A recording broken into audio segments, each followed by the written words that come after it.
بسم اللہ الرحمن الرحیم۔ ایک صاحب پوچھتے ہیں کہ نماز پڑھاتے وقت فرض نماز کی تیسری یا چوتھی رکعت میں اگر امام صاحب سورۃ فاتحہ کے بعد سورت شروع کر دے تو کیا اس پر سجدہ سہو لازم آتا ہے یا نہیں آتا؟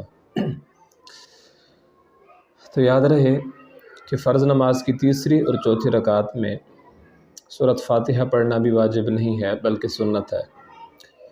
تو اگر سورۃ فاتحہ کے ساتھ کسی بندے نے، چاہے وہ نماز پڑھا رہا ہو یا انفرادی نماز پڑھ رہا ہو، فرض نماز کی تیسری اور چوتھی رکعت میں اگر سورۃ فاتحہ کے ساتھ سورت ملا دی تب بھی سجدہ سہو لازم نہیں آئے گا، بغیر سجدہ سہو کے نماز ادا ہو جائے گی۔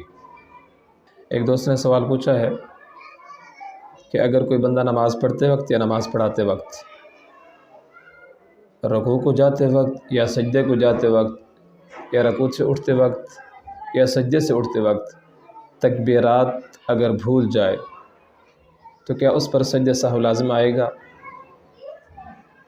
تو یہ جو تکبیرات ہیں یا رکوع کے بعد سمع اللہ لمن حمدہ ربنا لک الحمد کہنا ہے، یہ سنت اعمال ہیں، مسنون ہے۔